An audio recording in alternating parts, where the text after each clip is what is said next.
All right, welcome back to Anime Savants, everyone. This week I am Kagome. Oh wow, yeah. I think this week I am Yamato, but he's dead. All right, let's go ahead and hop into the thangamadangs. If you guys are listening to this on Thanksgiving Day, happy Thanksgiving. I hope they made some good shit and let that shit touch. But anyways, let's go ahead and get started. Well, since we were just talking about it, what's going on with Returners Magic? Let's just knock it out the way. Let's get it out the way. We are in the sort of first little, it's not quite a tournament arc, but competition arc. They've sort of started to flesh out some of the supporting cast a bit. We've had some early duels, not that interesting. Remember what we've talked about before is at the beginning of the series is very much obsessed about the class dynamics in the world, and the academy is sort of like a microcosm of how like lower class people are mistreated. So yeah. I think that piece is a little, it's like the most heavy-handed, like on the nose part of the story, and then it kind of quickly gets out of there. But looking as how we only have about 12 episodes this season, the place where it's going to end is in a, I would say, like a reasonable exit point for that main part of the story. Like that, maybe we're like halfway through that arc, but you start to branch out and do other stuff. In the last episode, most importantly, they're sort of getting to the end of this sort of competition scenario where the clock tower's gone off, the spawning these like demon rats and shit, and most of the competitors have been whittled down. So it's really just the 2 or 3 teams that have beef with, the main characters party. So getting to where they're going to get to. I again just wish that maybe they'd gone a little flashier route or condensed some of this stuff. Yeah. But it seems to be doing fine, so I'm not upset about it. Okay. Then I guess on a similar note, I'll just go ahead and touch up on Frieren. Another elf entered the fray, and he's a hot elf daddy. So I am like fully tuned the fuck in now, but of course they had him like leave the plot line shortly thereafter. But the show is just still so good when it does absolutely nothing action wise. And that's a lot to say for a lot of stuff, because I know a lot of people are just really into show me the Sakuga, show me the action, like show me these niggas fighting, blah, blah, blah. This show is just phenomenal. And I hate that I keep coming back to it, but like it really should be compared to Mushoku Tensei, because I feel like the same level of care that's going into Mushoku Tensei is going into this show. So still good, still amazing. 10 out of 10. That's what's up. I guess put a little shine on what's it called? Is it the Kingdoms of Ruin? Oh yeah, what is happening with that? I saw something the other day where someone was just talking and a sword came through the back of his skull, and I was like, yo, bro, the latest episode, I think it's episode 7, begins with the doctor who's like basically dying of magic cancer, surrounding the teleporting circle, trying to outflank Adonis and Daroka, because they killed the director Yamato. Yeah, I said, well, that nigga's dead, and then impersonated him, and then said, "Oh, we're coming back." So the opening scene is that they're trying to ambush them coming through the teleporter, but then obviously at the last minute, nigga used the magic to just go somewhere else, and it was so funny because they get the call after they open fire, and then the scientist lady who's on like a vertical gurney, which is like the silliest thing ever, because they want her to be in all the shots, but obviously she can't walk. She can't really do anything. She's on like a ventilator, and then like she's there having the inner monologue like, "I got you, motherfucker," and it doesn't work, and she literally falls out of the gurney like coughing up blood, like just sad that she fucked up. And I'm like, how you gonna open an episode like this? What the fuck is going on? So amazing.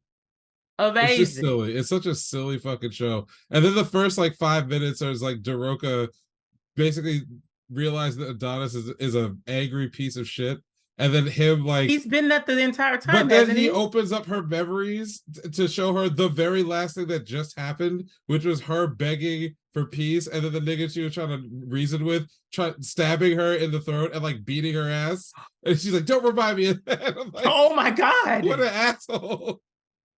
Okay, so it's a fucking silly ass just as show. good. Just 7 spell blades all over again. I clearly need to pretty catch much. up. Need to catch on up. Yeah. Oh yeah, well that was pretty dark. I feel like this is way darker than 7 spell blades though. You know what it reminds me of? It reminds me of the relationship between what's the Gundam Wing protagonist? Why am I always forgetting his name? Hiro.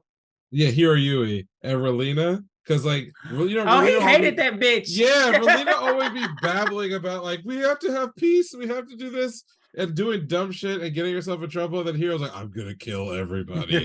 fuck you, bitch. Like, but it's like they're not. Even though he said he was gonna murder her, obviously those two characters are not necessarily at odds. But imagine if like Hiro Yui had to go on an adventure where like Relena had to get dragged along the whole time. So every time she tries to be like, everybody, we should be trying for love and peace, and then she immediately gets betrayed and almost murdered, and then he kills everybody around her. Like that seems to be the current direction of the plot, and it's hilarious. He's the biggest fucking edgelord ever because he's always preaching at her how dumb she is. It's nuts. Okay, cool. Then speaking of edgelords, Eminence's Shadow. We're done with this arc. Brother, what a way to end this arc. Well, you go ahead. What are your thoughts on this? So it ended exactly how I thought it was gonna end. Okay. As everybody thought it was gonna end. Like, you know, his fucking around all kind of culminates in a way that everyone could reinterpret it to mean whatever the fuck they wanted to mean. I mean, he was in it just to steal a whole bunch of money. Yeah. Because he keeps talking about how the lawless city is his piggy bank and all of his little schemes are just about just getting all the cash. But of course, it winds up with the fact that the second group, what is her name? Not Kitsune. What's her the fox girl? Oh, I forgot her fucking name. Oh wait, Delta?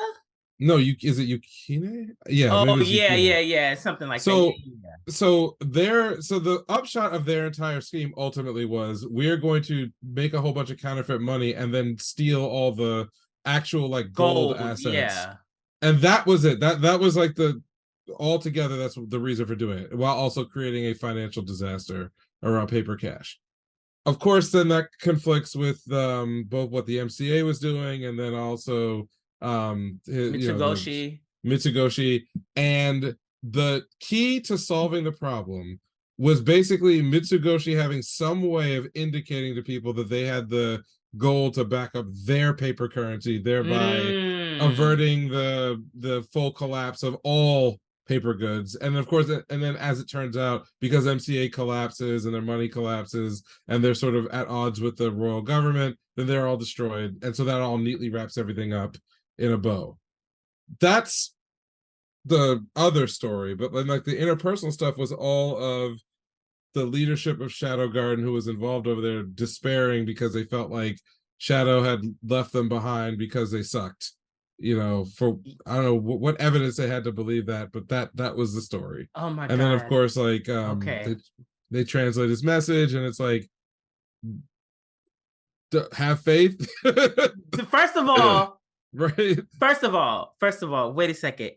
I'm pretty sure he wrote bullshit on the message. Yes, that's what I thought as well. And I thought he wrote because he was surprised that the gold was gone. So if he actually meant to tell them where the gold was, he wouldn't have been surprised that the gold was actually gone. Right. Now, I didn't catch in the earlier on that he had chosen the same mine that was from episode 2 or 3. I didn't catch that, and I don't know if that was something that is kind of more in like the light novel, but they didn't really make it clear in the current thing, even though they were all the shots where they would show them building up the gold in what looked like a jail cell. Yeah, that I've seen screenshots online where they put the side by side of when the princess was in the sorry, when his sister was in the, yeah.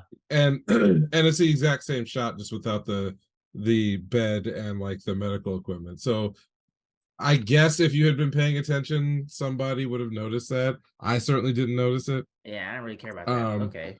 But if that is the case, and it wasn't just like completely falling out of his ass by accident, then he probably did not write gibberish there, because otherwise they wouldn't have. Remember, she had like a map, like she was like, he even wrote out where it is, and I'm like, okay, so that's not a translation thing. That had to be drawn. So I don't know. I'm still a little iffy. Maybe I misinterpreted that scene, or maybe it's something that's like not very clear. But anyway, I did too. Then. The gold was in the old hideout that they had used, and they were able to get there before Yukine's people, and Shadow came back. So that made it look like he had planned everything so that they would have the necessary capital at the end to protect the business. Delta comes back having, I guess, beat the shit out of Juggernaut off screen. I think that is a plot point that will show up later. Yeah.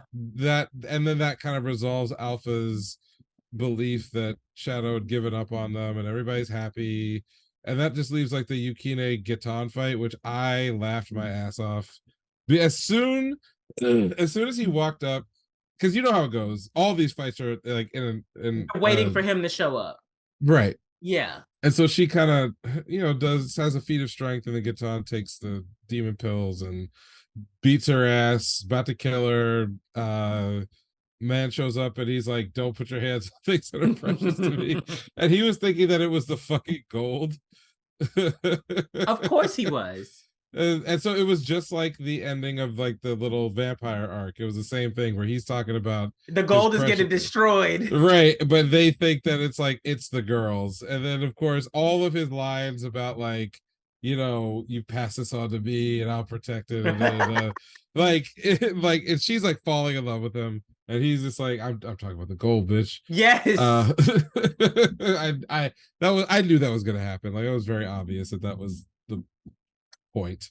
So I loved it. I laughed and laughed and laughed and laughed. My favorite shit was when he put his little foot in that nigga's mouth. That was hilarious. That was crazy. I was like, oh my God, he's beating the shit out of this guy. Yeah. Yeah, I mean, I thought it was great. I also thought it was funny at the end how he had like woven so many lies that he himself was just like, I gotta lay low because they're pissed at me. Yeah. He's like, he's like, I'll disappear for 3 months. But now, of course, I'm actually super duper interested in what comes next, because Delta found something buried in the snow. And I'm like, all right, what could that be? And also, I want to see the angry princess get stunted on again.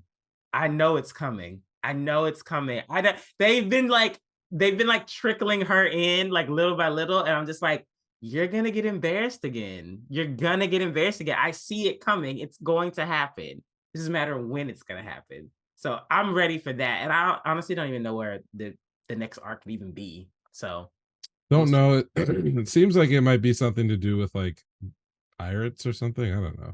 Something in the water or on the coast, or I don't know. Because remember we got baited a little bit in the end of the last season where we thought that we saw that female character on a boat.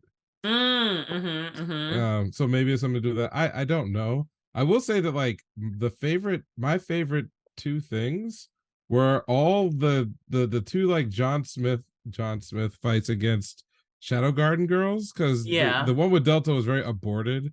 Like it was pretty short. It's probably a couple minutes. But the one against Alpha I thought was really interesting. Like it looked cool. It served. Well, she was using techniques that people haven't used against him before. Yeah, but he understood them. Like it wasn't as if it was like competitive. No. But I thought it was like a really neat one-off, because you're probably not going to see Sid fighting his own people again. So like it is cool to actually see that matchup. And I would obviously go ahead. I would say that, but also I feel like they're setting Rose up to be a problem, because she's like repeatedly she's losing it. Yeah, she's losing it. Yeah. Yeah. I can see that. Whooped again. Just destroyed. She will. So I enjoyed it. But give me more. I know we're hitting the other half of the Oh fuck! It's only 12 season. episodes this season. Oh, Yeah. oh Yeah. well. I mean, it's still fucking amazing. Yep. What about Undead Unluck? Are you caught up? Yeah, totally caught up. So I gotta give the world building a lot of credit in the last 2 or 3 Mm. episodes. So where I left off was just at the episode where they were joining the union. So it's like, you get the the convenient Yuma like clothing so that his dick isn't always hanging out. I was like, Mm-hmm. and I was kind of sad because that was like a lot of the fun of the first 5 or 6 episodes, was like just him constantly being butt ass naked. Yeah. But okay, cool. So now you get I've rewritten in my mind what the union was, because I thought they were gonna be like the Primary implacable antagonist. enemy. Yeah, right. And instead, I like it because I'm trying to think of a similar organization. There's plenty of them, but you got your usual like Council of 12 or Council of 10 or whatever. So you have all the cool supporting characters slash possible antagonists with all their different abilities that we don't know what everybody does. They're all eccentric and weird. They're recognizable. Like I appreciate being able to look at a room of characters and be like, I could, if you gave me a silhouette, I could identify that who Oh. this person is just from the outline. Whereas like in other shows, it would be like, oh, because this one's got green hair and this one's got the white hair. So they're all weirdos. So that's great. Andy bouncing off a lot of them, like character wise, is a lot of fun. Mm-hmm. Specifically him and Shen as sort of not quite polar opposites, but like Shen is a straight man character. That's what he is. He's playful and he's sarcastic, but he's not he gets flustered and flabbergasted whenever Andy does something stupid. And then to introduce Yeah. the rules, the apocalypse, that artifact that's giving the mission, sort of like the big world ending threat, it sounds like. And then what Andy says is kind of like his new antagonist, which is literally, it sounds like God. Yeah. My man wants to kill God. So Like we're whatever's on firmly the other side of that book or whatever. right. So we're firmly on like the shonen anime trajectory. Yeah, But you I start think they off did it really well with the setup, though. Like when the show first absolutely started, I would have never thought that it would have actually been this deep. right. So then I think you had pointed this out because maybe you had watched an episode further, but like the last week or last time we talked, Mm-hmm. that they're starting to really pick up that there's a difference between negators and Yes. yumas. And then in Yeah. the current or the arc or the story that just wrapped up, or is wrapping up with Spoil, it's pretty obvious that at least some yumas are a representation of a rule that has Yes. been that's been added to the world. And it seems like negators usually have some way of undoing a rule, or they impose a new rule. So I like that we're starting to see a structure to what the power system is, and also what the range of options that you can see. I also like the idea that when the enemy, the Yuma, is sort of cornered, they do the very typical but very fun, "This ain't my final form, bitch." Um, And and honestly, I love it because it gave like Cell. Like I like the yes, design of Spoil. so it gives you something to, and now I'm stepping away from just talking about Undead Unluck. This is like a screenwriting technique, especially Mm-hmm. for like television series where you gotta have people keep coming back. It's teaching you as the audience what to expect as you go They're forward. giving us the formula or the outline. Exactly. So if this is something that the show is going to do a lot, is like it starts with, we got a mission, and then we're our characters are gonna jump into it, or they're gonna be thrown into it, or they're gonna do whatever without a lot of information. You go to a new interesting place, you meet some interesting supporting characters, you suss out the bad guy. They got to use their brains somehow to figure out how the power works. They corner the bad guy, then you get a power up, then you get like sort of the final whatever, like I won't say emotional, but like philosophical debate that is settled through fists and violence, and then you move on to the next thing. It's great as long as you keep giving me interesting wrinkles, dude. Weirdos they get thrown into the story. Maybe we shift up who's supporting what mission. Like Shen goes home, and now we get one of the other weird people in the Union. A little bit of subtext about like maybe there's like a traitor, or as we pointed out in not the last episode 7 or 6, when Fumiko's like, I want to change this place. He's like, yeah, you got to be number 1. So now we got a character who wants to become the pirate queen or whatever. You know what I mean? Right? Because that's the same thing. Oh, you want to change the world, but change the world. Yeah, you got to become, which is again very typical of like a shonen series. But we also did spend like 6 to 7 episodes and or 20 chapters if you were reading the manga coming and getting to know our main cast, so we like them. So then it's like, oh, okay, straight into it with Fuko being like, I'm gonna change the world, and that's right. We didn't get any of that. So now we realize, and that's why I think, you know, subtly it does things that are, from a writing point of view, correctly. You establish your characters first, establish their motivations, and as you start to evolve the world, you evolve the characters and their goals along with the world, rather than setting them in stone. Very similar to Tower of God. Yes. Also very similar to Jujutsu Kaisen. Oof. I am not ready. That is my Thanksgiving Day project. Oh boy. Wait, how much you gotta watch? All of it. Oh my God. I ain't got nothing to do. Oh my God. I'm off Thursday. I'm off Wednesday, Thursday, and Friday. Thursday, I'm doing it all. Because that's when the new episode comes too. So I'm just gonna be like, you about to be in for it. If you get it, shit. Oh God. Okay. All right. Yeah. Okay. Oh fuck. Okay. Well, that worries me, but I'm doing it. Like I have the time off. That's cool. So yeah, I think I get it. I get why Undead Unluck is working. Also, like the character designs are playful, but if they want to do like creepy, they can do creepy. If they want to do like really high intensity, believable action, they have a lot of characters who look cool. Oh my God, the action is actually so insane. Like the quality, even with Andy in this most recent episode, just fighting Spoil at the beginning of the episode, I'm just like, this isn't even like the final battle. And this looks amazing. Like this looks so good, especially with the blood and like the water, the liquefaction effects and things of that nature. I'm like, it looks so good constantly. It looks good constantly. It's not just this is the final battle. We're about to like make it look really, really, really good. So yeah. Also, this was a heartfelt episode. The whole teacher storyline. Oh, that was so cute. And then when she grabs her, she's like committing suicide. Yes. Kids are there. You're like, God damn. Yeah, in front of the kid. I was like, the show is doing more than it needs to. It's doing way more than what it needs to. But like what you said something similar, right? Like, what is it? I was yeah.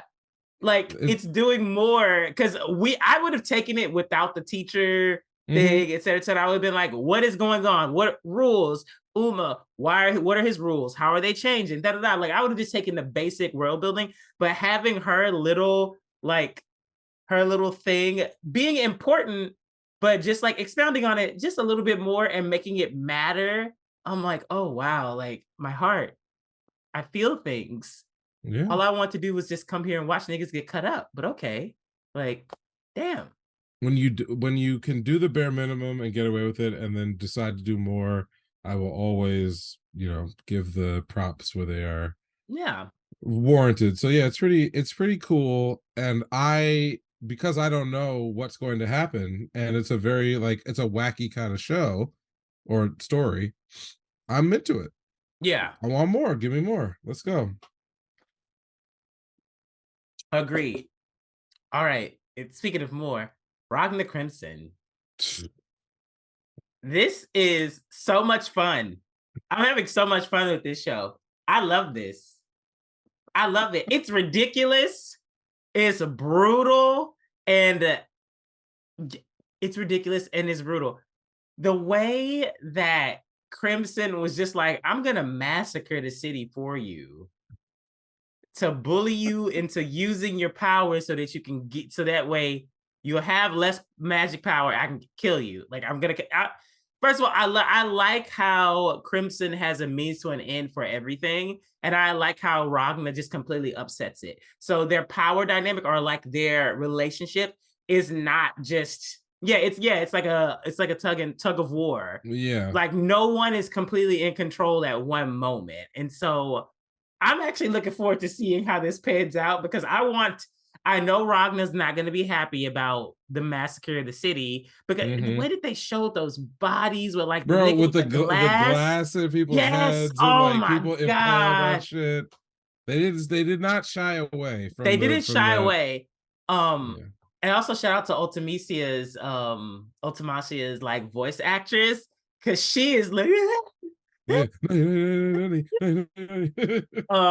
leave it to them, or not even leave it to them, because this is just my first like interactions with the show, but just it it's so ridiculous and on brand for the motherfucker who got like bitched out the most to basically be like, actually, I have the hugest potential and I'm awakening that shit right now and let's go. And then you also have simultaneously Ragna doing the exact wrong thing Right. simultaneously, and them niggas just being like, remember when this started like all the show has to do is deliver a bunch of people screaming at each other. It doesn't have to have any higher purpose. so good. Right. I And love so, it. but there's a lot more going on, a lot more. So Ragna being like, I gotta kill this bitch at by any cost is on brand because he that was his sort of character development of the last 2 episodes, is that his fear, for what he thought was fear, but actually it was just him like suppressing what the right thing to do. The right thing to do in that moment is to kill your enemy, because they're horrible and they do all this horrible shit. And the longer they go free, the more damage they do. Yeah. And it was Crimson who was trying to get their hooks into him. Like, oh, I can see if I can control this guy. So she gave him that order, like, don't engage, don't do this, don't do that. And like him rejecting that, again, part of that, like that push and pull, that tug and the tug of war that they're in, as to who's in control of what's going on here. Like, obviously Ragna is powerful, but not all powerful. So they maintained, even in that fight, the idea that he would get fucked up, if he really continued, right? He was done. The threat level of the dragons is legit. We don't think that we've got a character who can just plot armor their way through and win everything. It's just not going to happen. Yeah. So that's good. And then you have Crimson with their plans that are clearly getting like unwound, but they're still trying to maintain control of what's going on. Like, I guess they never really expected Ragnar to win. They said that a couple times, that like it's just be interesting to see how far he gets. Yeah. But when everything kind of fell apart, you could see how everybody, even like Golem and others, are like testing, like, what can we get away with, what's allowable, whatever. So there's not this idea that the only two characters who have tension are just our main characters, right? There's other stuff. Events after the fight, I think, are the latter half of episode 8 really interesting to me. Okay, so did you catch the flashback that Crimson had that clearly are before this? So this is actually, so I don't know if a you remember nuke. When we talked about Bastard, and I was pointing out that like it's this 80s show, it's got that 80s dark fantasy aesthetic, but actually shit, sci-fi. It's a post-apocalyptic sci-fi like fantasy, because it takes place on Earth after like the final world war or whatever. But you don't notice that until you get later on in the series. You're like, why are there like skyscrapers that are burnt out? I thought this was a fantasy place. Why are there like some modern things that are like underground or whatever? Well, we kind of got that moment here in the flashback, because you see Crimson with an unidentified individual. I thought that was the god. Right, sitting on top of a building, but I'm barely lead. You actually see the missile first. Yeah. Because I was like, hold up, wait a minute. Where is there a goddamn ICBM? Like, where is that coming from? And then they're having a conversation after like a nuke goes off and talking about the future, and Crimson is in full boy mode, like, whatever their original form and was. Clearly not who they are today. Like, absolutely not. Yeah. Still an edgy, sullen asshole, but like definitely not the same character. And then that made me think back to maybe episode 4 or 5, when they are equipped, they have Humvees and fucking machine guns. And when Crimson initially pulled out the fucking guns, I was just like, this is not what I was. This is not the world I thought that we were in.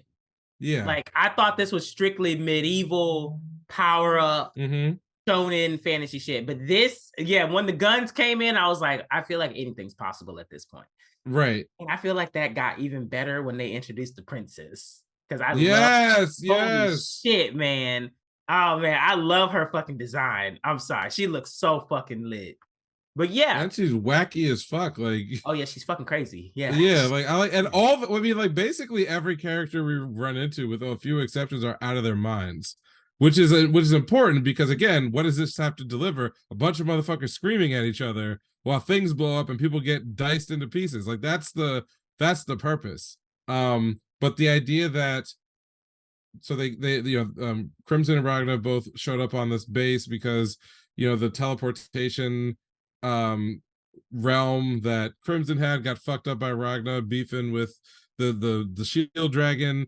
And if you remember, before they jumped, Crimson was like, "Oh, destination lunar base." I was like, yes. "Lunar what? Lunar, the moon, yes. bitch? What is this, Kingdoms of Ruin?" I heard that.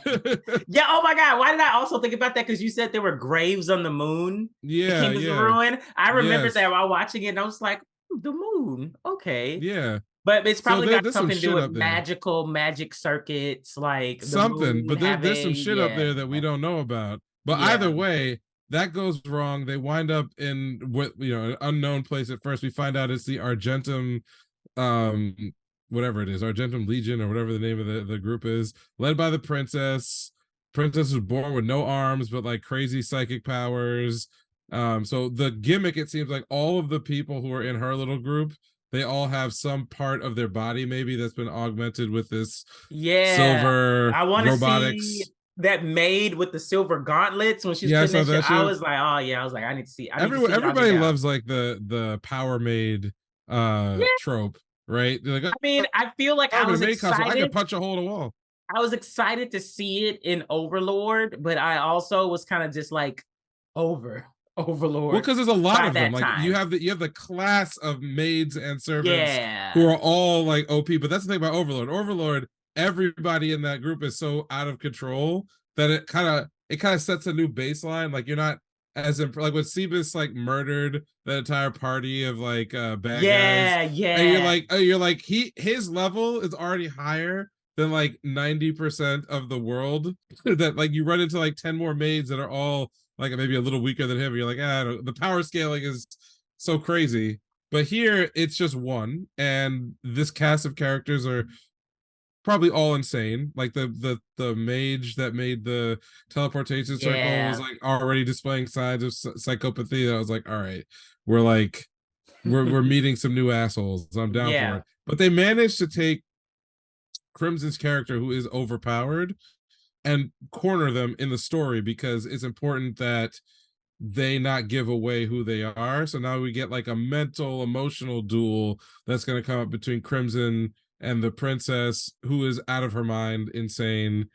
Even though they acknowledge right at the beginning that her whole force was not equal to 2 of those dragons. So it's not like they've been scaled crazy. Everyone kind of has like a motivation to get the fuck out of there, right? So there's a lot happening while we've literally put Ragna in the fridge for this episode. Technically he's recovering for God knows who long now. Is fine, which is good. He's not like this like super deep character, so moving him out of the story occasionally is a good thing, because you get to play with Crimson, who is this like another psychopath, but also a very cerebral thinker. And so they're so far anyway, when it's just them by themselves, they get this they add a different vibe to the storytelling, because it's all about plots and plans and schemes and other stuff. And then Ragnar comes in, it's like, I'm gonna fucking kill you. It's like, okay.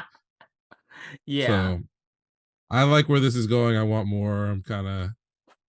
I'm excited, very excited. Was that all of it? No. We of course Shangri-La Frontier. Oh shit. Yo, man. I love this show.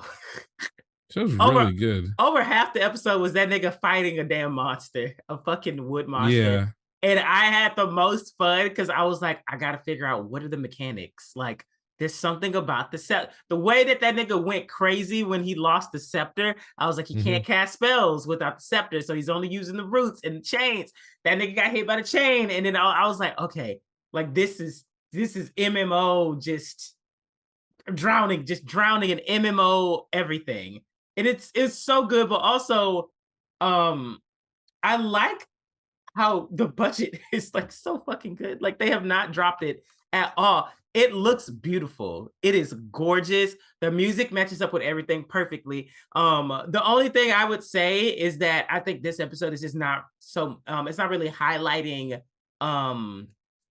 the overall story. This is just like another step in like this quest, and I know it's going to be important, and I think a lot of the most important things came after he beat the monster. Like the collar got taken off, he got another quest that was like level 80, things of that nature. But I will say, comparing him doing this and to him like interacting with the other players, I definitely prefer him interacting with the other players and like pulling stunts or like making a name for himself in that way, and then going to the monster and being like, what can you apply here? Which I think the theme of the show that I'm kind of picking up, or one of the themes, is that he's literally taking his experiences from everything and constantly evolving them to like adapt to the current situation on hand. So love it, love it, love it, love the show, love the show. I cannot wait till he gets to the point where he has to fight the fucking wolf again.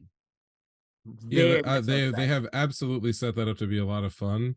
I think I liked, we're specifically talking about episode 8 because in 7 we kind of get him escaping scrutiny with the stupid ghost outfit and then going directly into Yeah. this training slash tournament situation, which I think a lot of it was about half it was like comedy because they kind of skipped over Yes. like 7 or 8 of the fights, but it was like especially the bird shitting on him and him dying. I thought Yes. that was very funny. But in episode 8, my main takeaway was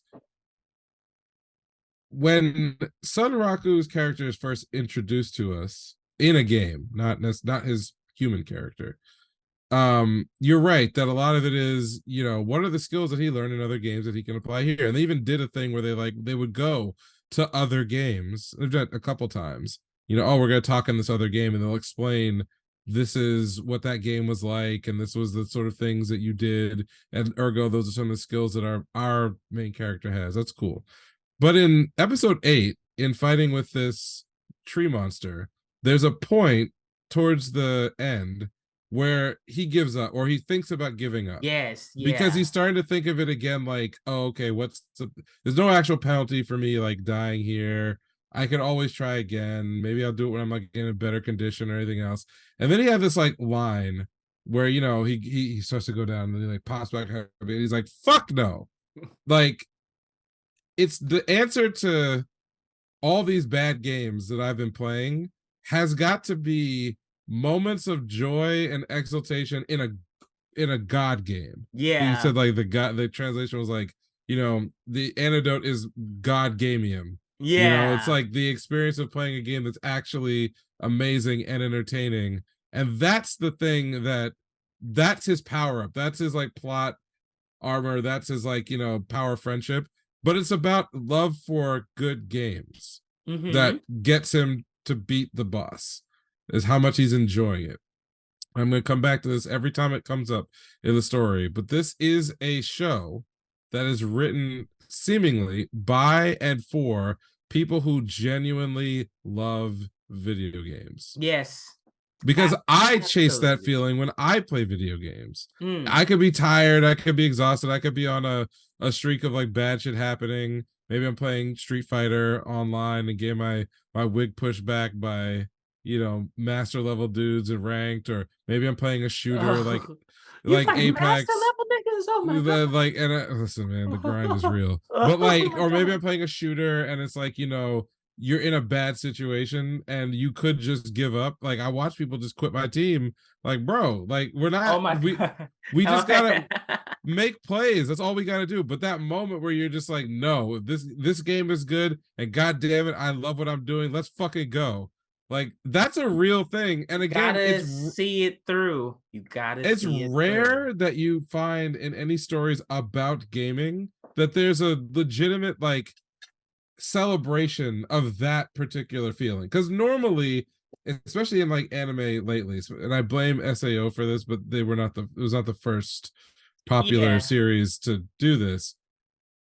The act of playing the game should be the thing that is fun in a show about a game. Like people like make fun of it a little bit, but like no game, no life. Part of the reason why that franchise is so appealing, it's not just the fan service, it's not like the over-the-top comedy or anything else. It's actually the fact that all of the characters in the show, all of them, at some level, love games. Yeah. They like genuinely love games. And yeah, sure, you try to one up each other, manipulate the rules, do all these other things that make no sense. But it's that Well, that in and of feeling. itself is a game to them also. It absolutely. So in Shangri-La Frontier, and specifically episode 8, I like that a major plot point in the development of Sunraku's character was him hitting rock bottom and then coming back based on his love of the game. That's cool. I like that a lot. The animation, the music, everything else on point. They got their jokes off. All the Rabbituza shit is cool. Yeah, yeah, But yeah. but it's really that part is love of the game. So I enjoyed this episode. Yeah. Episode 8. Same here. Let's see. What else is there? I guess it's time for you to talk about Berserk. Oh Lord. Let's go ahead and rip the band-aid off. So I was pretty out on watching anymore. I had sped through the first 3 or 4 episodes. I felt like, okay, this is about in line with what I experienced reading the manga. It's not really a high budget show. It's not really a lot going on. The characters are kind of flat. The action is passable, but this is not like it's far from a must watch. Certainly. Okay. So I walk away from it, and every week I peruse sites like the High Dive website or the Crunchyroll website or Mal or other places. Like I just kind of incidentally, as I'm looking for other things, I'll take a look at like popularity polls, trending tabs, just kind of seeing like, okay, what are people watching? And it's the usual suspects. You got your One Pieces, you got your Jujutsu Kaisens. Some of the new stuff is in there. Shangri-La is absolutely up there for a lot of people. But consistently across multiple platforms, I keep seeing Berserk of Gluttony sneaking its way into the top 5 or 4s of a lot of websites. And that deeply confused me because I can't see a reason why anybody would watch Berserk of Gluttony when they could watch Kingdom of Ruin. I don't see a reason why they'd watch Berserk Gluttony when they could watch, I don't know, literally anything else that's running the season. And we already talked about how like Ragnar Crimson, which kind of makes it up there in like top 10s, is a perfectly passable action anime, that B, C tier of production that has interesting things going for it. It's not competing with like, One Piece for attention, but it absolutely, I could see if someone said, hey, I'm enjoying it this season, I get it. Berserk, not so much. But nonetheless, it's been up there. So I said to myself, if I put it on 2 times speed, maybe I can like churn through the next 3 episodes or so, just kind of see, because it was recent, this is all recent. It's like, why are people, no one's talking about it, but people are watching this. And I think I know the reason. It took a little bit, but I think I fucking figured it out. So somewhere around like episode 4 or 5, they introduce this character, Mine. You're very like the archetypical kind of lowly-ish, dark-skinned darker skin, I should say. Yeah. Warrior girl with a gigantic weapon. You know, everyone loves that. Great. But when you see her character design, it's like, whatever. And she's kind of in and out of the story. You know, episode 4, and our main character's obsessing over Roxy, and I was like, all right, fine. But episode 6 figured it out, because they went basically full topless scene for Mine. And when you hear her voice actor, it is like exactly what you would expect to get these little nerds just up in arms, because it's like, it's not quite the lolly deadpan, but it is definitely. Oh, so she's not lolly. Okay. She's not. Well, the voice performance is really more of like there's a little more emotion there than you normally expect from that archetype of a character. But of course, she's oblivious to the norms of the society. What do you mean I can't take off all of my clothes when the main character walks back into our shared hotel room that we're stuck in for story plot reasons that make absolutely no sense? So I immediately like stopped the video somewhere in the middle of like episode 6. I was like, I got it, case closed. I don't need to watch any more of this shit. These niggas are horny. There's some horny motherfuckers out here who are, I guess, getting fed. They're getting fed here. But I'm actually surprised they would wait, or they must have known this was coming. They must have known. I guess there's no way they would have waited this long. People's attention spans are so short. What's interesting is that I've been aware of Berserk of Gluttony for a long time, at least it's like on the manga side.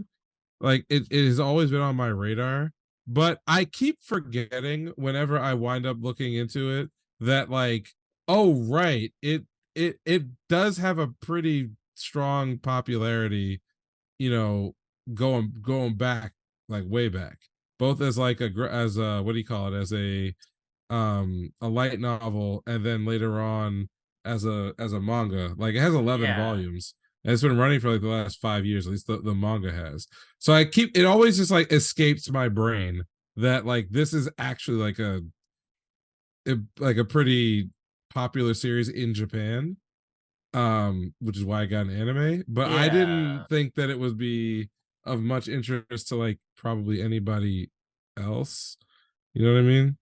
But they're showing up. They're showing up. Yeah, they are showing up. So they're getting what they want.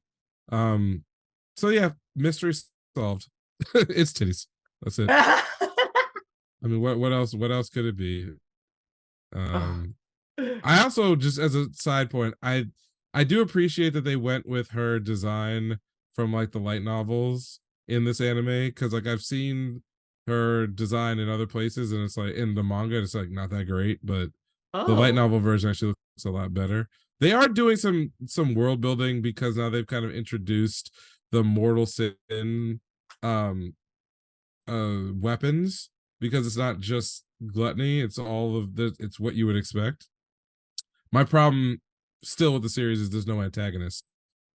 At least not one that I give a shit about. Like the Holy Knights are like not that interesting, and they don't do much of anything other than like generic bad guy stuff, like the usual, we're the holy order, but on the low we're all sadists who torture poor people and girls for fun because we're bad. There's no like reason for it. There's no like ideology or anything else. Like it doesn't add up to anything. So if you don't have a good antagonist and your protagonist is basically just infatuated with a girl, and other than that is like an edgy boy at night, it's like whatever, doesn't do much for me. An edgy boy at night. That's what oh boy. Edgy boy.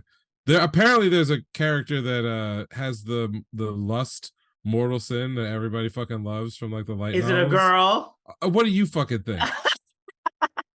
what do you think, man? So maybe they're holding on for that. I mean, there could just be a bunch of bad. There could be a bunch of bad bitches out here, like that this show just becomes like a pile of that. But it's not doing anything else. It's not like like I was hoping that the interplay between Fate and Gluttony. Sorry, that's a skill. Fate and the sword. I'm forgetting the sword.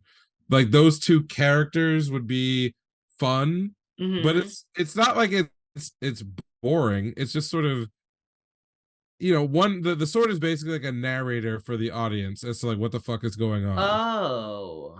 Ultimately that's the role, because they do kind of lie a little bit to Fate here and there, and they're clearly like not giving him all the information about things that are happening. But overall, it's not like Ragnar and Crimson where they be going at each other ideologically. And Yeah. that's sort of the tension throughout the show. That's not there. It does seem like maybe one is taking advantage of the other, but it's just not, there's no fun to be had in that back and forth. So, I've already given the show more time and energy than it probably deserves, and there are better things to talk about. Well, if you're this deep, you might as well go ahead and finish it. I mean, I'm halfway through this season. I don't love what I'm seeing. I don't hate it at all, but I don't love it either. So, I mean, I probably will watch a little bit more. And again, I'm watching on 2x speed, so I don't have to be burdened with having to think about anything that's happening, because there's no point. There's just none whatsoever. Saving your time. Reclaiming it. Yes, that's what I'm reclaiming doing. it. I am reclaiming my time. Yeah, that's all I really got. Okay. What about you? That's all I have. Also, the other stuff that I have, I can talk about it another week, because it's just, they're in new arcs all over the place. So, whatever, they're just starting. I do have news to talk about. Stupid Twitter news. You fucking losers. Oh my God. Number one, K-pop. Apparently the K-pop stans are mad that Made in Abyss exists. Explain this one to me. What? Oh my God. So there's this K-pop star, and there's several of them who have done this. There's this guy, but I think there's this guy named Mingi. I probably mispronounced his name. Sorry if I did. In this really popular band called ATEEZ. And you know how like the star, you know how niggas and shit, they'll get on Instagram Live just talking, just be like, da, da, da, da. So they do that, but their stuff is like super controlled. Like they have to go live like based off of what the record label is like. You have to go live at this time, like blah blah blah. We publicized it and spent ad dollars on it. Anyways, people were just like, oh, what are you into? Like, da, da, da. He was like, oh, like during my free time, I've been watching a lot of anime, My Hero, Attack on Titan, Made in Abyss, da, da, da. And so then people were like, what is Made in Abyss? And he was like, oh, it's just like really like dark anime show. He was like, I really, really like it. These motherfuckers, these motherfuckers were like, they went, researched it, and they were like, you like pedophilia? Where'd they get that from? Oh man, you can search, if you search Made in Abyss right now on Twitter, it's just like think pieces from K-pop stans about like, we can't let this ride. Like, I can't believe someone with so much influence would actually like promote a show like this, blah, blah, blah, blah. And so then you have people with sense chiming in, and they're like, he's not saying that he likes pedophilia. He said that it's a dark show, and that like the premise is really crazy. And that's one of the reasons why he's interested in it, because he wants to know, how is this going to end? Like, where are they going with this? So then they were like, oh, well, the author's a pedophile. And it was kind of just like, okay, the author is into lolly stuff. That's a whole other thing in Japan. And I can understand if you don't like that. But then this one guy was like, let's just get this clear. So you motherfuckers are watching true crime documentaries, literal shows about serial killers, like and getting often away. Real pedophiles. Actual real pedophiles. You're consuming all of this kind of content. You're completely okay with that. But when he consumes this fictional content, in which he knows is fictional and he knows that the things that are happening are bad, but one of the reasons for the show is that it is dark. So like it is advertised, this is a dark show. This is someone telling you a dark story. That's not okay. But you can watch Law and Order SVU every week, and that's perfectly okay. It's like a pedophile every week. Yeah, like, a new. Why you watching that shit? You like Oh god. pedophiles. You watch the SVU? Oh, you like that shit. You like to see them get away with stuff. You like seeing pedophiles win. Is that what we're doing? Is that what you like? Da-da-da. Like, it's so easy to flip the script. So that's number one Okay. from Twitter.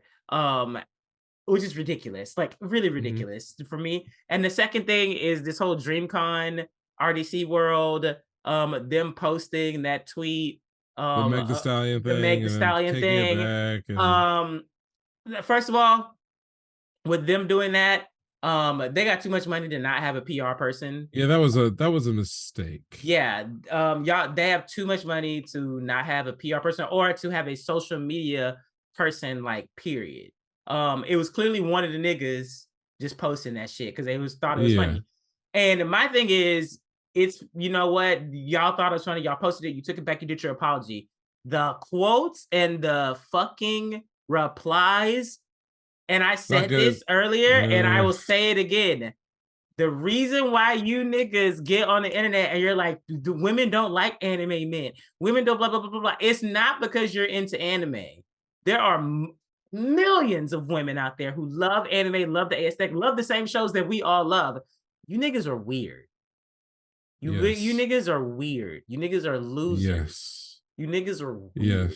Like, it is really just that simple. If you cannot see, if you literally are seeing women say, hey, this is fucked up, this makes us feel weird because, like, this happening gives, like, motherfuckers a green light to basically be like, yeah, it's okay to, like, harass and, like, you know, make women feel uncomfortable in your space or your perceived space or this space because you don't own it. You don't own it. There are a lot of women in the anime space who are fucking killing it. But my fucking god, the amount of nig cells, and I'm saying specifically nig cells, because like I'm seeing like black No, motherfuckers. not the dick cells. I'm seeing a whole bunch of like niggas Not defend the them. dick And I cells. completely, I guess on like some level, I do understand um you know, having an attachment, like, you know, RDCWorld, they are funny. They have done a lot of stuff, at least for like Yeah. the black anime community, black YouTube community, a lot of stuff. Like, they are definitely in their own lane or creating their own lane. I completely understand it. And I completely understand like wanting to defend them. But when they're wrong, they're wrong. And they even admitted they're wrong. Yeah. So what are you niggas talking about? Oh, you should have stood, you should have stood, you should have stood on 10. You should have stood up, you should have blah, blah, blah, blah. I wouldn't have deleted it. Well, you're a loser. Yeah. And also I find that conversations like this, no matter where they start, become a battleground for other conflicts that Mm. have very little to do with the actual The content. conversations that I have seen this like branch out into, I'm like, okay, this is just giving something where it's just like it's time to like disconnect and just Mm-hmm. let it fizzle out because it was wrong and they apologized. Accept the apology or don't accept the apology. But the biggest problem is the motherfuckers who think like it is okay for this. And honestly, someone else said it really, really well. A lot of niggas was talking about getting Megan Thee Stallion to go to DreamCon. That shit's a wrap now.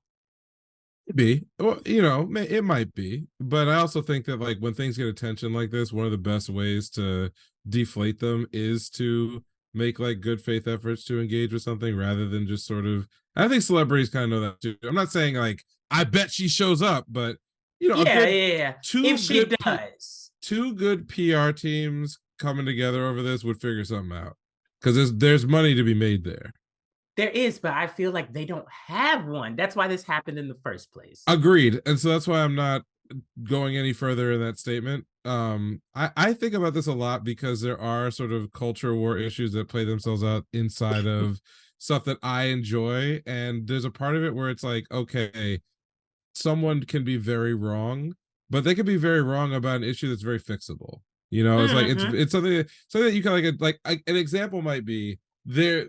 Take this, right? A joke that was in bad taste that annoys or even angers a part of your audience versus a heartfelt explanation of a horrible idea that you have that destroys many years of work in Yeah. a particular place.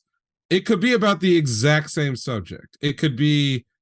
insensitivity towards the interest and feelings of a demo that that you're engaged with. But one generally involves like a complete divestment and change of perspective, you know, of maybe something that you truly do believe and just didn't realize was going to be controversial, or you woke up one day and you decided violence was the answer for some shit, like kind of what the guy who runs X is going through right now, talking about the chosen people, you know, like that's just waking up and choosing violence for no reason, but it's speaking to a real heartfelt belief versus I flew too close to the sun on a joke and didn't think about how that would impact other people. Yeah.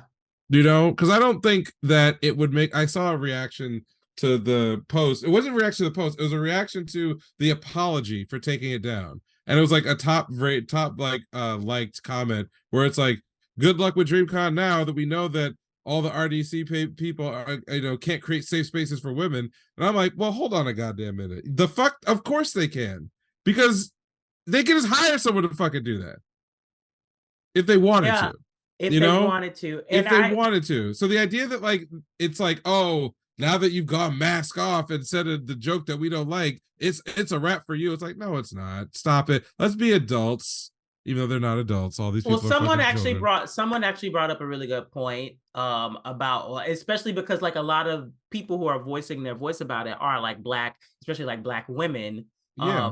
And they were talking about like how the Black community is extremely harsh on like other Black ventures, but then they don't have that same energy for like other spaces, especially white and other POC spaces. And so that also was a very valid critique where it was kind of just like, you guys just can't like write them off. I mean, well, people can. Bro, they're having the conversation on a platform that's owned and operated by a racist, anti-Semite South African.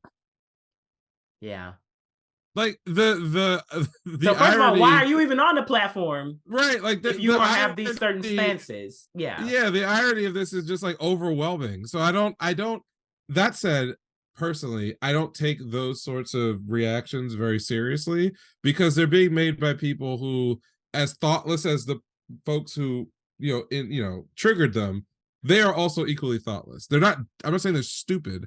I'm saying that you're kind of in the moment reacting to something and not really thinking about it. Because if you think about it, there's a lot more there. I think the biggest one is if you enjoy being a part of a community and somebody that you look at as a leader in that community makes an error, your interest probably should be, how do we preserve the good stuff that's in this community, rather than how do we burn all this shit down to send a message to the one individual or individuals plural that we don't like anymore. That would kind of be like the first thing I would think about. It wouldn't be about like, well, punishing RDCWorld by and making, DreamCon or whatever it is a no-go spot. Well, great. Guess what you've done now? You've actually just removed a place. A space. Yeah, you just removed it. You haven't replaced it with anything better. It's not like, oh, we're not going to do RDC. We're going to do our own convention. That will get like, 2% of the audience, and also will be shitty too because we don't know what the fuck we're doing and we don't have the capital to like that's one. And then two, if you really want to have a conversation about it, if you really, really do, you have to go back to what was the actual joke and what is the boiling tension around, say, Meg and her legal issues and shit that happened to her as it relates to everybody, which is not really about RDCWorld at that point. It's about a bunch of other stuff, especially conservative Black men acting how they want to act because they think they're in solidarity with something, but it's not totally clear what the something that they're in solidarity with is. Exactly. What is it? Yeah, what is it?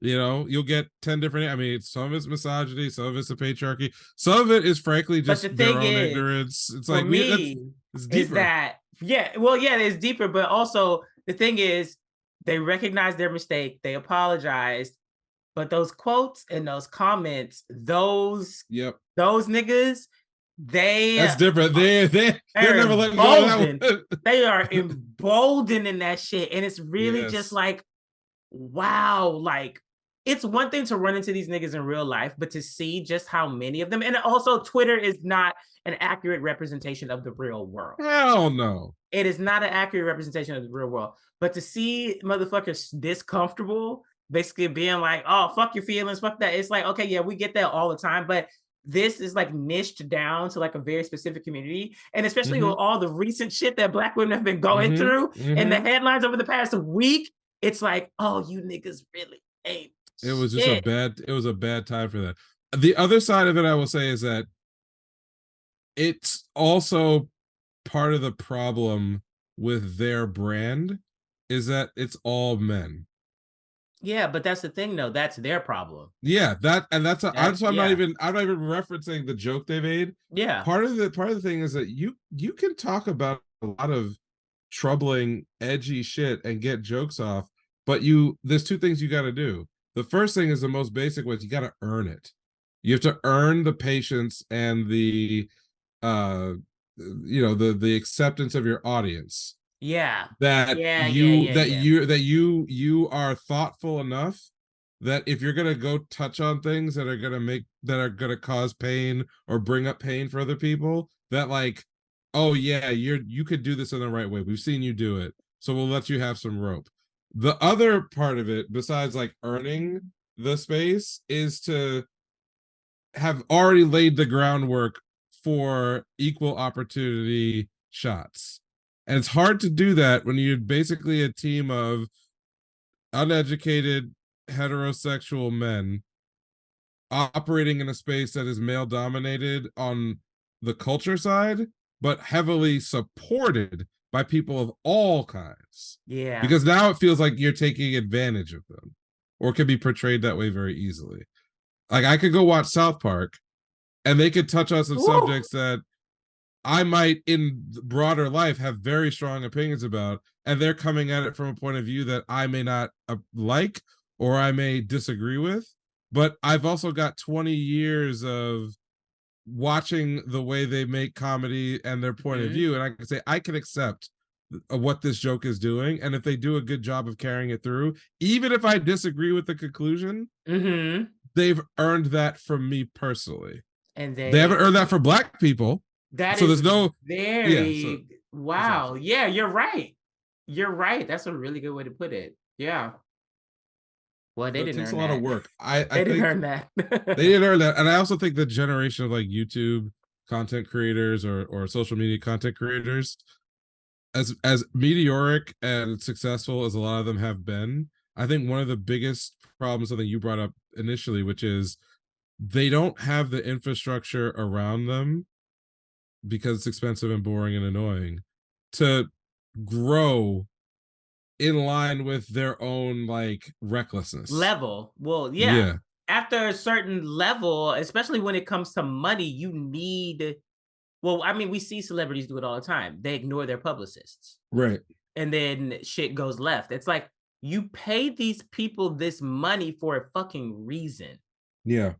You pay them that, and yes, it's expensive for a reason, because like they PR is like actual degrees, like public opinion, things of that nature. Like they research this stuff in order to help you make an informed decision to save your career, to help you maintain the level of money that you are making, and actually help you make more.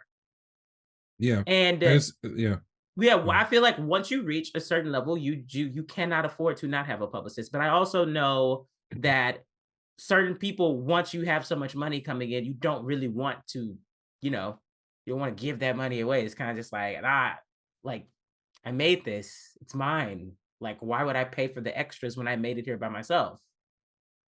And I've talked to some people who are in the content creation space as for a living, and I think my takeaway from those conversations is always that there's professionalism and then there's maturity as it applies to a business. So not just personal growth, because we all know there's a lot of like folks with money in the entertainment industry who are not professional and are immature, horrible human beings, horrible human beings, and even all the money in the world can't protect them or convince them not to do things that are going to piss everybody off.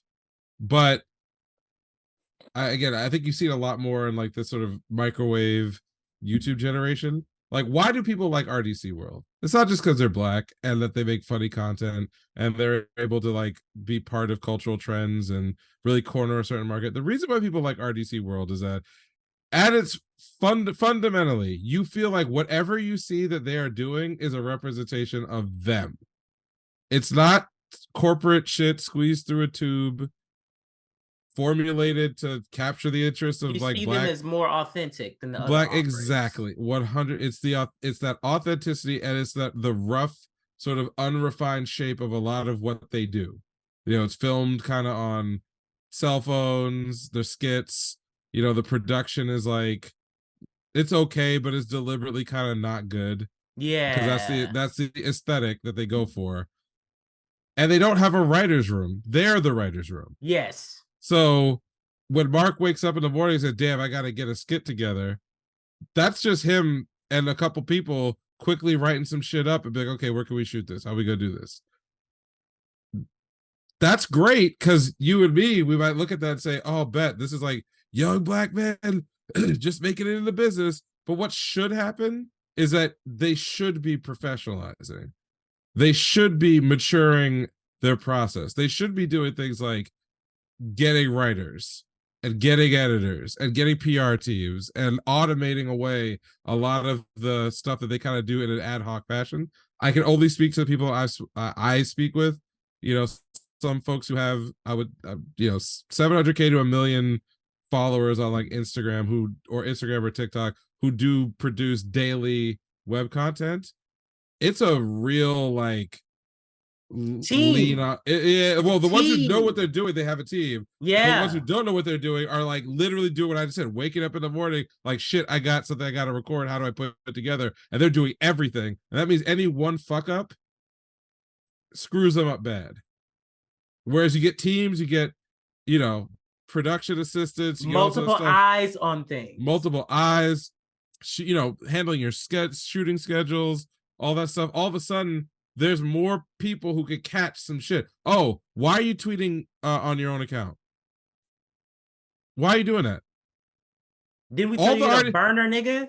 the top 5 RDC dudes, I would argue, are bigger than, at least from a popularity point of view, a lot of like daytime TV actors. Yes, absolutely. Those people don't run their own social media accounts. Well, Yeah. why are you doing it? They got less money than you. They got less clout than you. Why are they not getting in trouble like this? Because they don't run their own shit. Because they know better. Whatever Someone they told are them. thinking, it's not going on the internet. Right. Yeah. They want to be Yeah. here in this business in 20 years. That's why they don't do that shit. You out here getting your jokes off in front of 2 million people. What is wrong with you? Like the invincible meme, like, think, Mark. Like, literally think. Oh fuck! I gotta watch I gotta watch it. I haven't started the second season yet. Second season is really good. I started a couple days ago.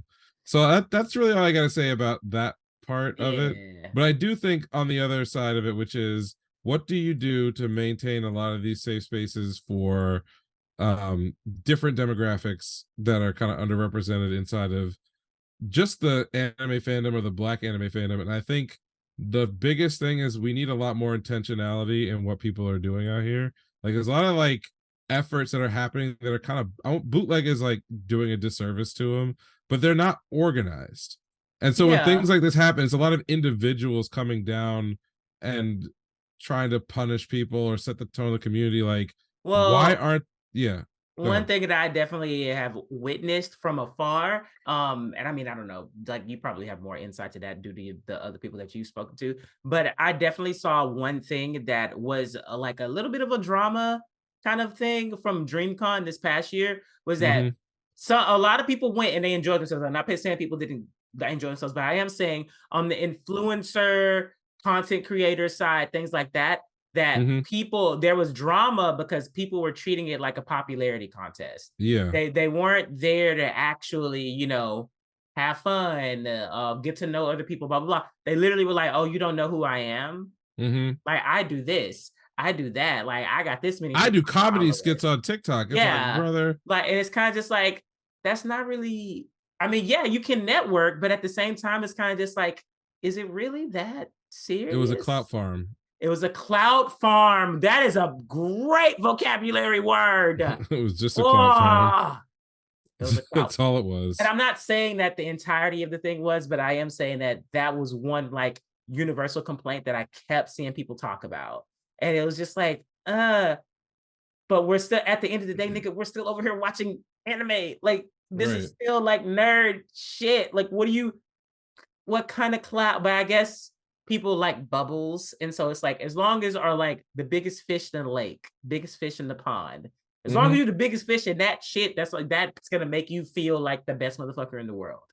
Well, I mean, and a lot of conventions ultimately are that. They are kind of a kind of cloud farm, at least as far as things that are related to both social media and specific types of entertainment. But the way out of that is not necessarily like, oh, we're gonna build a convention where everybody, where nobody is there just for attention.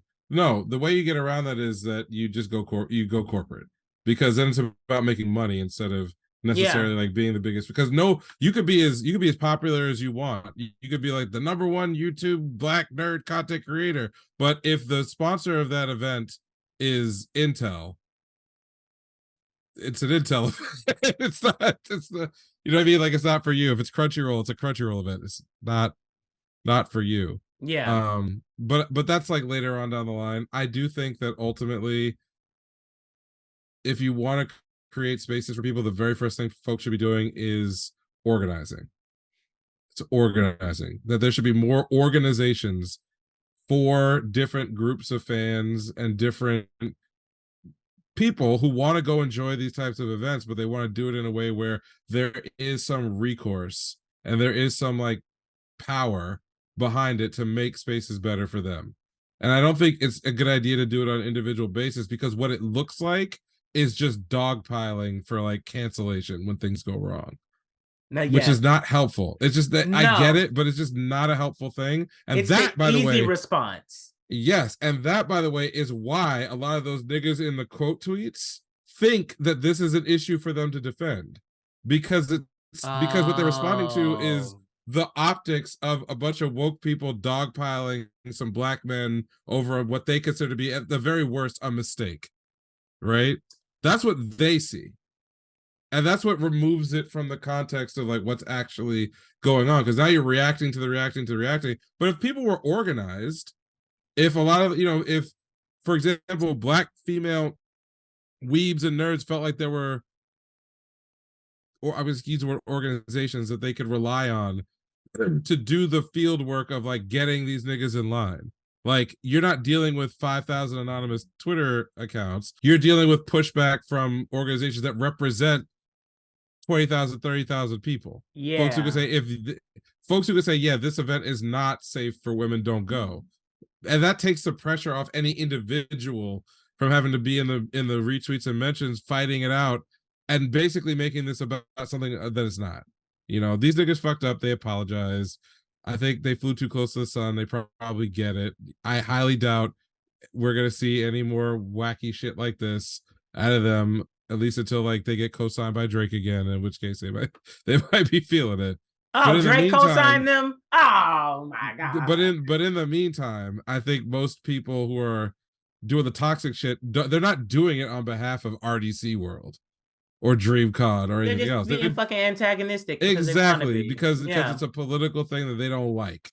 So now they're just being gross and disgusting in order to get a rise out of people, and it will work. And because Twitter is like an engagement, you get money now. Yeah, it's like an infinite punishment machine where like it just does. It's just anyway, trolls. It sucks. It fucking sucks. But yeah, that was all I want to talk about. That's fine. No, I get That's all I want to talk about news wise, because we getting a whole bunch of shit for like January shit, and we just gonna do all that in one episode. So I don't even gonna talk about previews. I mean, I'm thinking about just the Togashi bullshit. Oh my god. Well, that's the thing. That's why I asked. I was like, you want to do it today or tomorrow? Because you're going to have your answer tomorrow. We're not going to know anything. It doesn't, like, except the content, I guess, of this. Like, okay, so let me back up. There's so many layers to this situation. So, Yoshihiro Togashi, author and creator of many things that we love, including Hunter x Hunter, was on a is will soon air in an episode of a Japanese interview program where allegedly he is going to talk about at least one of four possible endings to Hunter x Hunter that he has thought up already. But he's only going to detail one of them. And the one he's going to talk about is the one that he absolutely has discarded currently as an ending for the series. However, as Jordan pointed out, were he to die tomorrow, he intends for fans to take this ending that will air and we'll learn about in a day or so as the true canon ending of the series, assuming he does not produce any more material. So there's a lot to that. I don't like any of this, but okay. I'm gonna work from the outside in. So at the fringe of this issue is something that I have been worried about, not specifically for Togashi, but a lot of long-running mangaka who have kind of passed Phoned the it physical in. Okay, yes, but I would say like past the point of like physical recuperation. They're older, they can't come back from like the grueling activity of creating manga on a weekly basis, and so when something bad happens to them health wise, it's like it's a wrap. Right now, this is not to be confused with people who I love, like Yoshiko Inoue, who, you know, Vagabond and other wonderful things, who it's really more of like a mental issue.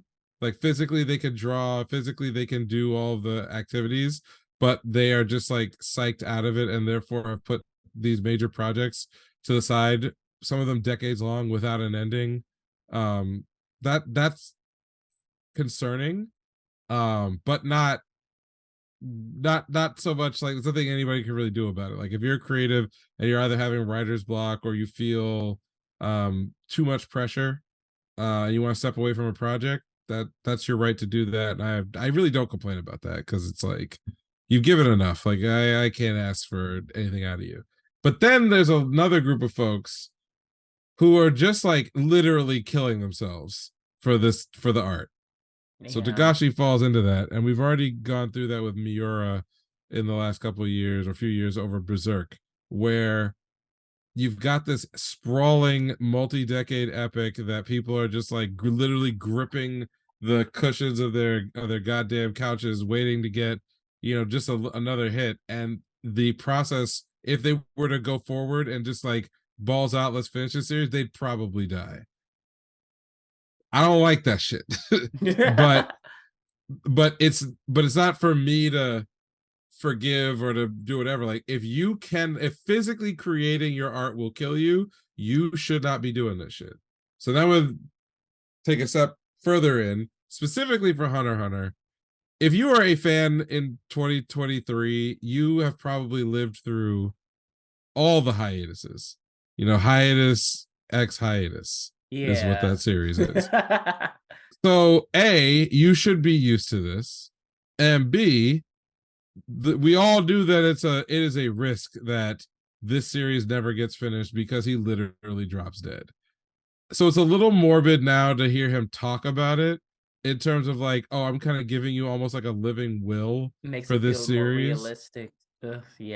Yeah, like it's a little ghoulish to witness that, but I get his perspective, which is like he's seen other mangaka go out without finishing, and better to put like an answer into the air to satisfy your fans should something happen, than to say nothing and then it just be yet another sort of like big question mark that people are spending decades later trying to piece together. Like I get it. And then like the inner circle, the inner ring of this is, what does he know or what is he feeling that is kind of leading him to want to do this? Because notoriously Togashi is pretty close to the vest with what he wants to do specifically with Hunter x Hunter. He will talk about a lot of other things, other projects, other things that he's interested in. It's actually a little, you know, he's a little more open in interviews now that I've like gone back and looked over the last like 20 years. Like, like he's not like a silent guy. But what is it? Is there some change in his health that either scared him or something that, kind of motivated this? I don't know. Also, the actual content of this ending that we're going to get to hear about maybe tomorrow or the day after once it gets translated, like I don't even know how you would like wrap the series from the point that it's at to something that even makes sense. So I am, again, morbidly curious to find out, but it's a lot. It's a lot. So, it's hard to have really an opinion about it. Yeah, because the fact that we know that he's been ailing, but the fact that he's actually saying something and doing something now, it's it's foreboding. It's basically just like, damn, nigga. How about we were all just like moving along, hoping, denying, and now you're like, this shit is actually probably gonna end with my death. Yeah. Like, not before it. That So shit is nuts. It's nuts. it's sad. But I mean, he literally completed a whole other fucking series before this. So Yes. Yeah, like 100%. homie, A legendary series, no less. he's contributed he's made his mark on the industry. It's just really unfortunate. It's just like he shouldn't. You're right. If he has to hurt to make it, especially at this point, it's kind of just like, bruh, like just go ahead and enjoy your final days. Hopefully they're not your final days. Yeah, it's not. Hopefully they're not your final days. Right. It's not even like he's like super old or anything. Like he's just But it's just like, damn. if you need to like put a pin, if you not even put a pin in it, if you need to just fucking close the book, close the book. Just like fucking wrap it up. Because there's no use in you not being able to enjoy your latter life because you feel an obligation to finish this shit. You rich. You wait, that nigga's married to Sailor Moon's. Yes, that's what I'm saying. Y'all are rich. You doesn't have to do shit. I wouldn't be doing anything. Shit. I would be in Maui laughing at y'all on Twitter. Yeah, this man is like 56, 57 years old. Like, there's a lot of life in front of him. Don't have anything to do with manga. He doesn't have anything to do with anything. Sit down wherever the fuck he wants to and chill. Right. With a non-alcoholic cocktail, most likely, if that'd be easier. Yeah, please. But like, bruh, like you don't owe us anything. I would love to get something, but it's also one of the reasons why I was like, I'm not picking the manga up. I'm just gonna enjoy wherever I got left off in the anime, and we're gonna be like, that's the ending for me. That's the ending for me. Even though I do want to see that Crollo and Hisoka fight. That fight is. I really want to see that animated. Like, I feel like we deserve it because I hear so many people talk about it. So there are panels there that are the brutalest shit you'll ever see, but they're also kind of funny. Like, I don't know how to explain it, but like, imagine somebody palming like the head of like a living person and then spinning them around to deflect other people that are like turning into living bombs. Like, it's just ridiculous. It's a ridiculous fight. It's awesome. It's disgusting. It's brutal. I mean, and it even has a surprising ending and postscript to the ending of that fight. It's the shit. I just, it's good stuff. Yeah. Well, best wishes. I really hope nothing bad is. I hope we don't have like a diagnosis or some shit like that. Maybe he's just like, I'm just gonna get ahead of this shit before it even fucking happens. So like, just take this shit, niggas. Take it. Don't scare us like that, man. Just chill. Yeah. Chill. Yeah. All right. Any other news for you? Nah, not really. Well, we're a couple months away, or not a couple weeks away from having to go start looking at these previews for real. Oh my god. Yes. Tower of God, summer 2024. I want it, but no, they said it. They said it. They no, I know. Yeah, it's coming. Yeah. Oh, but what do you mean you don't know? You don't know if it's gonna be the same. Oh, I think the quality level is gonna be where it's at. I think they're doing workshop battle. Yeah. Or at least they're gonna get to it. Yeah, they're getting the workshop was in the I think they did I think they showcased the arcs, like they put the names of the arcs in the trailer video. But Workshop Battle was the last one, so it might be. I don't think we're gonna get the whole thing, but I think we're gonna get to it. Yeah, because there's two parts of the Workshop Battle, Yeah. and I feel like if they don't overly condense it, they still probably won't have enough time to do the bit that's on the island. That's all. If they give us 24 episodes, do you think they could do it? Good question. So, without spoiling, there is a piece that's kind of like showing what happened, what kind of was going on before they arrive at the workshop. Before people started moving. Again. Yeah. There's probably one very important scene that has to happen involving that bitch. Oh my god, but no, we talked about this on a recent episode about like, are they going to do the same thing that they did in season 1 and move certain scenes around? See, I don't know. I feel like the right answer now is just to go straight on, but I would have said that without knowing what they did in season 1 too. So it turned out to be the right. I trust whatever the director of the series is gonna do. I trust it. Like I'm not asking no questions. But there's a very specific scene I feel like you probably have to do first, and maybe you could get all of that stuff over with in like an episode or two.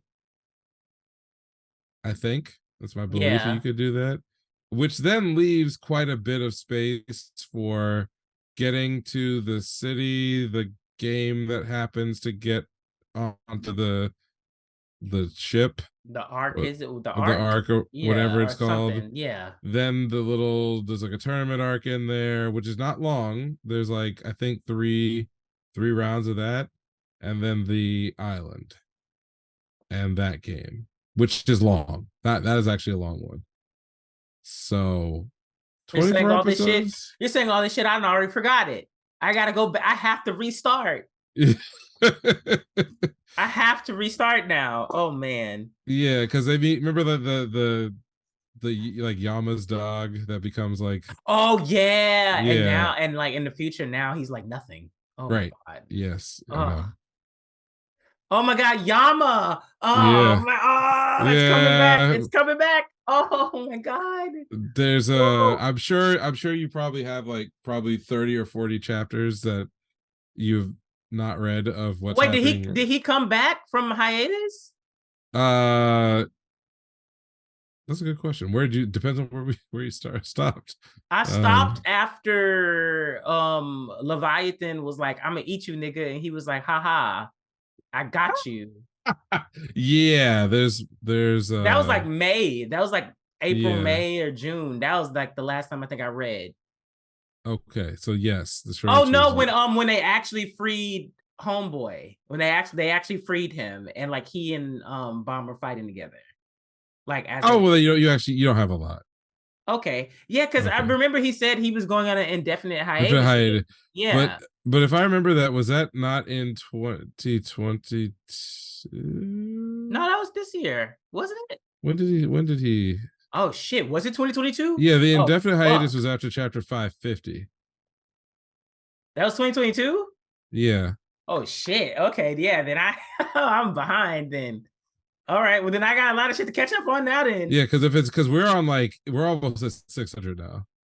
Oh shit. Okay, yeah. Let me go ahead and go. I got so much to do. Yeah, I think it's real close. It's like I'm excited now. It's like 595 or something like that. Oh fuck. You got some shit, bro. Oh shit. Am I going to bed tonight? Oh oh no. No, that's happened to me a couple of times lately, just binging on some series that new series that I'm learning about. Like nothing, we're probably edging into like the recommendation territory, but I don't really have a really good one like that I could strongly recommend. So I mean I could talk about. I have an anti-recommendation. Oh, okay. So how about, let's see, start with the negative. So what's the anti-recommendation? I'll give a more Persona 5 one. Tactica. Oh, that sucks. I'm gonna say if you are looking for something that is as well fleshed out as the core games, do not buy this game. Do not buy this game.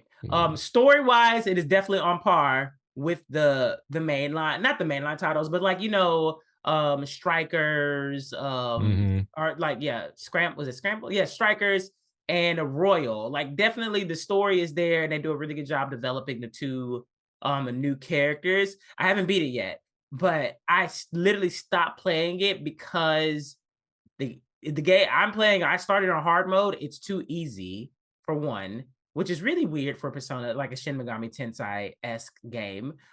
It's too fucking easy, and the system for growing your characters is just not that interesting, especially when it's like a strategy RPG. And you think of like, like triangle strategy and things of that nature. It's not really that well fleshed out. Like, everyone really doesn't have like very defined classes. They kind of just have like passive abilities. The sub personas are kind of, they're a way to like beef up the characters, but the game is already easy enough to where like the sub personas really don't even fucking matter that much, except for just like a stat boost.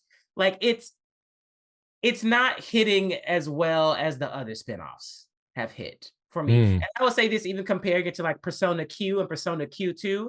And those games are definitely based off of like the Etrian Odyssey franchise. But those games are definitely way, way harder, very hard. And also I feel like the party, they all have very specific classes and roles that they fulfill, where like you can actually make up something of like a custom party that does specific things based off of using specific characters.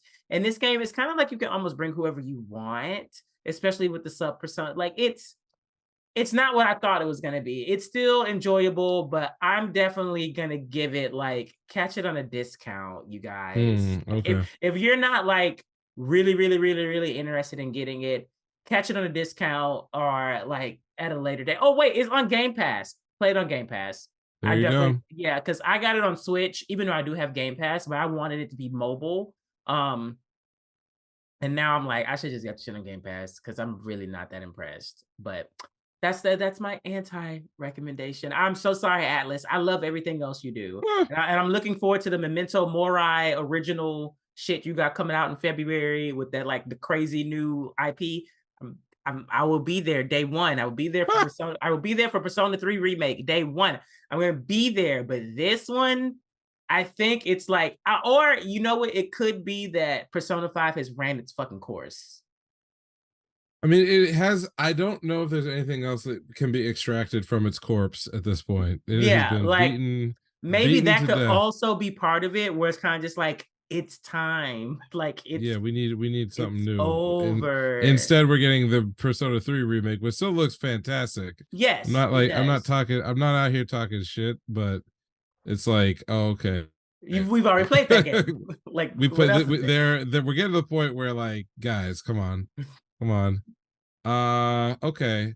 So I guess my one kind of real recommendation is actually a series I started reading a while ago and then like put down for other things, but it's been long enough and I went back to it. I'm like, actually it's pretty good. So it's a series, it's actually a manhua, which is a Chinese webtoon. Oh, okay. But it's called I'm really not the demon god's lackey. And it's sort of, it's an isekai story, but not really, because the isekai part is mostly for the like comedy or like Yeah. light comedy. But the premise is that like a grad student who really like reading books is basically, he is jumped into another world where he owns a bookstore. Little does he know that he may have inadvertently made a contract with a devil. But the premise of the story is that his sort of bookshop becomes a nexus for all kinds of like world altering political and combat oriented clashes that are happening in this city and country that's kind of falling apart as it's being divided up between these different factions. The main character is completely oblivious to almost all of this. thinking that, you know, anyone who comes to his bookstore is just coming because they love books, not, for example, because they're running from assassins, or, you know, they suspect that there's a devil living in the bookstore and they're there to investigate. And what his shtick is that he'll always look for a book to give to that person that might help them with their sort of emotional problems, because of course none of them can just say what is happening. And very quickly over the course of the story, many of these characters come to believe that he actually knows what they're dealing with, and a lot of times the books that he's recommending turn out to be the answer to some significant problem that they have, or be symbolic of something that would convince them that like actually he is an all-knowing, all-powerful person. um it's kind of a light sell on what's really going on, because it's a pretty brutal series, a lot of like, you know, uh edgy dark combat, people getting dismembered, you know, crazy feats and abilities and so on. But for the most part, until maybe about 3/4 of the way through the story, the main character does not even realize that, like, A, he's got lots of powers, B, the what is actually recommending the books may not be him. It may be the devil involved, and then also like a lot of crazy over the top shenanigans, but it mostly involves like the supporting cast, because obviously until much later he's not engaged in most of the events. So it kind of has the form of those types of series where it's like the people that I trained are amazing. I'm the world's greatest teacher, but like you know, the main character just doesn't. His name is Lin, but he doesn't really. He's not directly involved in anything. But there's a lot of like good comedy based around like misunderstandings that he has about the people around him and what they're going through, and the fact that very quickly everybody who gets involved with this bookstore is convinced like he is the secret master that has mastered all things and knows all things, and obviously he doesn't know what the fuck is going on. So it's pretty fun. The only thing I will note is that unlike a lot of other series, the art style starts out amazing, and around like chapter 70 or so, and there's about 100 chapters out right now, there are parts of it that were clearly simplified because of cost. So I would say that it doesn't look as good after they kind of make those changes. So there's that to think about, but I really enjoyed it. And then the third season of The Breaker has been running for a while. Oh, you told me, yeah. How long has it been? A couple of years now. Wow. And so they've got a lot of chapters built up. Man, is this shit good. In a way, it's almost like a retelling of the original story, because they've introduced a new character who's like essentially what the main character in The Breaker was when he first started out, getting drawn into like the world of the Murim and all the conflicts, but it still continues the main story, and it's in fucking color. And when I tell you people get their fucking shit kicked in on like a per chapter basis, I mean it. Like if you want to watch people get fucking ruined with some martial arts, this is that shit, bro. This is it. So anybody who was reading The Breaker and kind of fell off, like this, it's good, man. Some good shit. And they found ways to like reintroduce a lot of concepts and characters, but from a different perspective, which is hard to do when you've been around as long as that series has been around. Yeah.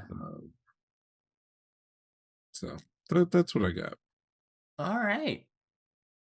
Well, then that is it for this week. Make sure you like, comment, and subscribe on YouTube. Follow us on Twitter, anime_savants, and then just regular anime savants everywhere else.